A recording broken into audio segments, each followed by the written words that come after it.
bonjour, happy International Women's Day. All right, today you girls are up front and center, and you always are. But today, a little extra special yet. Let's get into what's not so fun to talk about, something that's actually sort of taboo, and it's female rivalry in the workplace. And today we have it from Patricia in Arizona. So let's hear it out and see what's going on. I was so happy with my job as a VP in sales until a new boss came along a few months ago. Since her, my life is a living hell. She points out what she calls my mistakes, makes fun of me in public, attacks me in executive meetings. I am so sick and tired of her. So the question is, what should I do to be in control again? All right, so unfortunately, this happens too many times. And you know, this is the thing. When I do a keynote on self-development and female empowerment, especially, before we get into the gender equality and the male-female battle, let's look at it, girls, on a different perspective. You girls among yourself, you can be so tough with one another. This is an example. So let me give you 3 tips that I actually really give my clients so we can get into a success story, and that help them tremendously to get in control with this kind of situation. So tip number 1, detach yourself emotionally. All right. Male and female are obviously built very differently in the genetic sense of it. Emotional thing. Also, society has created that male shouldn't be emotional because that makes you weak. Okay. Different debate. Back to the subject. Now you are, so here you are, Patricia, you have this boss who is in disagreement with everything you do.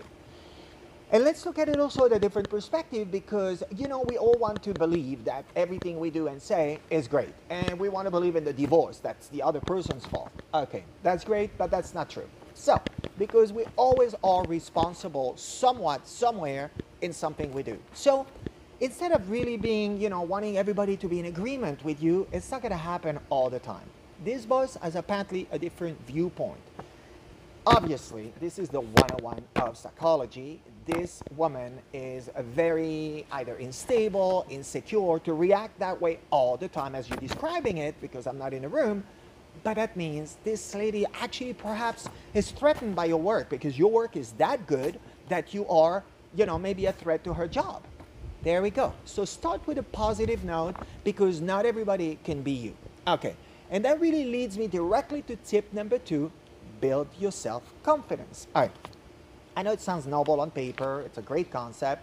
But now what happened? How do you do that?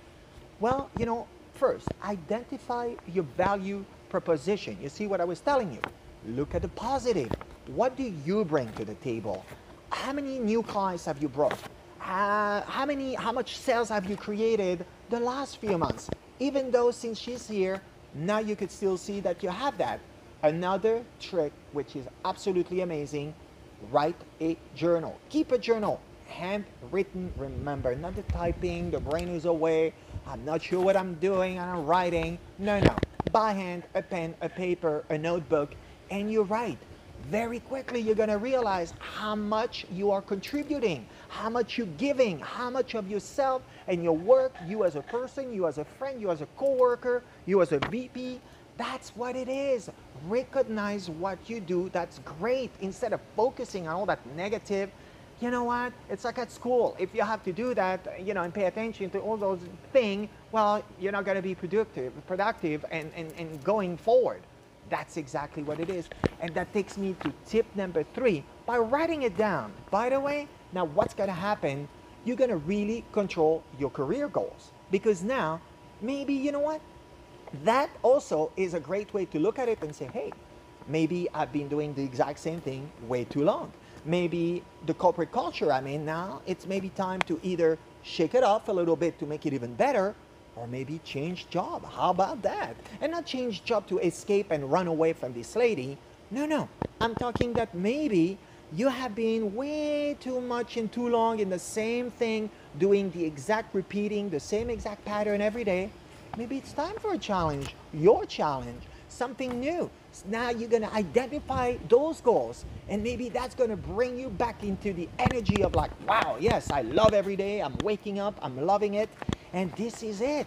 That is time to reassess your life. That way, instead of taking it again negatively, now you see the French just came out of me, but you know, and I recognize it. And you know, so negative, okay, negatively, okay, well, we can go on and on, but you know, you got it.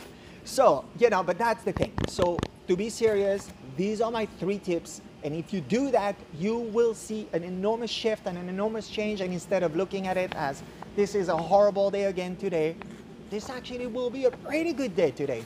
All right? Hope it helped, Patricia. Post your questions if you have more. Of course, everyone, same thing. We're here to build a community together. And of course, tomorrow, more image